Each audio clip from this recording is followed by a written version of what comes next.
त्या लवकरात जसं पूर्ण होतील तसं त्याप्रमाणे त्या शेतकऱ्यांना ती यादी कर्जमाफीची रक्कम ताबडतोब मिळेल. परंतु मी तुम्हाला एवढं सांगतो की थोडा उशीर जरी होत असला तरी राज्यातील शेतकऱ्यांनी त्याची अजिबात काळजी करू नये. ज्यांना त्या पात्रतेमध्ये ज्या निकषामध्ये जे शेतकरी बसतात त्या सर्वांनाच या कर्जमाफीचा लाभ मिळणार आहे. राजू चुडके नावाच्या शेतकऱ्यांनी आत्महत्या केलेली आहे. लाखो रुपयाचं कर्ज होतं राजू यांच्यावरती. आत्महत्या केली. सरकार म्हणून काय मदत करणार आहात? निश्चित प्रकारे यवतमाळचे जे माझे शेतकरी आहेत राजू बापूराव चुडके आणि मला वाटतं ते राळेगाव तालुक्यातले आहेत, भामगावचे आहेत, यवतमाळ जिल्ह्यातले आहेत आणि साधारणतः त्यांच्याकडं जिल्हा बँक असेल, मायक्रो फायनान्स असेल, गृह कर्ज असेल असं त्यांच्यावरती कर्ज होतं आणि त्यामुळं निश्चित प्रकारे त्यांनी आत्महत्या का केली किंवा त्यांच्यावरती वेळ का आली याच्या बाबतीमध्ये निश्चित प्रकारे तपासणी केली जाईल. परंतु निश्चित प्रकारे ते जर यामध्ये पात्र 56 लाख शेतकऱ्यांमध्ये ते जर पात्र असतील तर निश्चित प्रकारे कर्जमाफीचा त्यांना लाभ खरं तर आपल्या सर्वांना देता आला असता आणि आपण निश्चित प्रकारे त्या कुटुंबाशेवटी जर ह्याच्यामुळं जर त्यांनी आत्महत्या केली असेल या बाबतीमध्ये चौकशी करून निश्चित प्रकारे शासनाच्या वतीनं त्या शेतकऱ्याला मदत केली जाईल. पीडीसी बँकेच्या केवायसी आपल्याला माहिती आहे आता करणं सगळ्याला गरजेचं आहे. असं कुठं झालेलं नसावं आणि समजा जर झालं असलं तर ताबडतोब त्या बाबतीमध्ये ते केवायसी पूर्ण करण्यासाठी निश्चित प्रकारे तिथं त्याला मदत केली जाईल. कारण या आपल्याला माहिती आहे की हे राज्याची कर्जमाफी ही माझ्या गरीब शेतकऱ्यांसाठी आहे.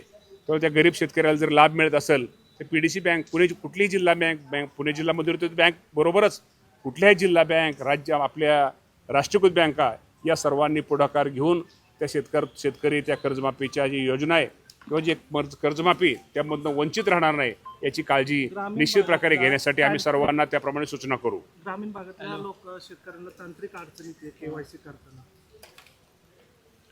ग्रामीण भागामध्ये जिथं जिथं शेतकऱ्यांना कुठं अडचण येत असेल तिथं नक्की आमच्या बँकेचे अधिकारी, कृषी विभागाचे अधिकारी, आमचे सहकार विभागाचे अधिकारी त्यांना तिथं मदत निश्चित प्रकारे करतील.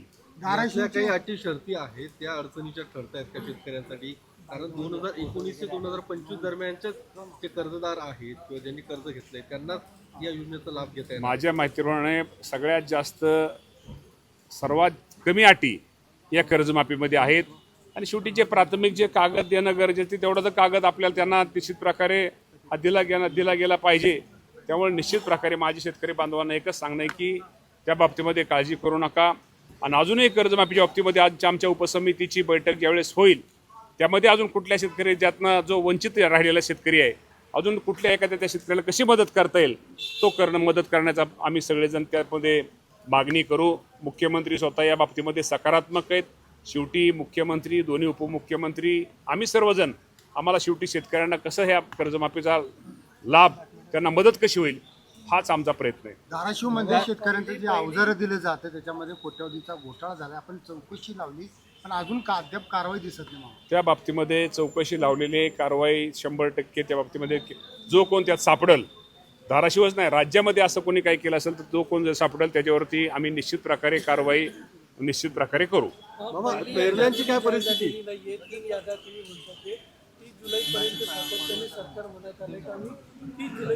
आता हो का जुलै महिने आता ऐका ना आता कर्जमाफीचे तुम्हाला माहिती आहे की यादी लागलेली आहे. त्याची सुरुवात झालेली आहे. हळूहळू टप्प्यात जसजशी कागदपत्र शेवटी शेतकऱ्यांची जशी कागदपत्र पूर्ण होतील त्याप्रमाणे शेतकऱ्यांना हे कर्ज त्याची माफीची रक्कम दिली जाईल. आता सुरू झालेलं आहे. काही गोष्टीमध्ये काहींना महिना लागेल, 1.5 महिना लागेल, 2 महिना लागेल. पण मी तुम्हाला सांगतो 56 लाख शेतकऱ्यांना 40,000 कोटीपेक्षा जास्त रक्कम हे सरकार कर्जमाफीच्या रूपाने हे सरकार देणार आहे.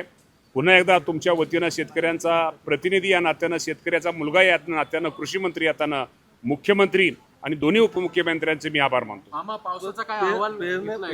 पावसाची पेरणी बऱ्यापैकी आता मी पेरणीचा घेतला मगाशी पेरणीचा अंदाज घेतलेला आहे. साधारणतः पेरणीच्या बाबतीमध्ये आज खरीप पेरणीचं आपलं जे क्षेत्र आहे ते साधारणतः चालू वर्षाची पेरणी साधारणतः 82% आपली पेरणी झालेली आहे. आणि अजूनही ती रक्कम मला वाटतं 2025ची जर आपण हे करता साधारणतः पेरणी आता दिवसेंदिवस वाढते, काही ठिकाणी वापसा नाही, परंतु पेरणी ही निश्चित प्रकारे होतीये आणि साधारणतः अजून एक आठ दिवसामध्ये आपल्याला जे उद्दिष्ट एवढी आपली पेरणी ह्या राज्यामध्ये होईल. राज्यात अजून एक पेपर फुटलेला आहे.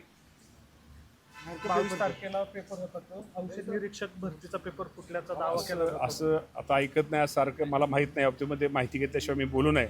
पण आता माझं म्हणणं आहे, फुटला का ना फुटला, आता थोडं फुटला तरी त्याचा आवाज लगेच येतो. त्यामुळं ठीक आहे, जर फुटला असेल तर नक्की सरकार त्या बाबतीमध्ये चौकशी करेल. याच्यात काय झाले 22 मार्चला पेपर होता, जे ड्रग्स इन्स्पेक्टर असतात त्यांचा तो पेपर होता. 20 मार्चला एका व्हॉट्सअपवरती आणि टेलिग्रामवरती 100 मार्काच्या पेपरपैकी 90 प्रश्न हे व्हायरल झालेत असा दावा विद्यार्थ्यांनी केला. अर्थात एमपीएससी आयोगाने याची दखल घेतली आहे का अजून त्यांच्याकडे ऑफिशियल नाही, पण नाही, असं झालं ऐका ना, असं होऊ शकतं. मला म्हणजे त्याला पेपर फुटला म्हणता येत नाही, कारण का मी साधारण 100 मार्कापैकी आपण शाळेत होतो, लहानपणी होतो, आपल्याला कळायचं की साधारणतः 60-70 मार्काचे हे प्रश्न येऊ शकतात, असं येऊ शकतात वगैरे. आता ते म्हणण्यापेक्षा आता ठीक आहे, फुटला असेल तर चौकशी होईल आणि चौकशीमध्ये जो कोण दोषी असेल त्याच्यावरती कारवाई होईल.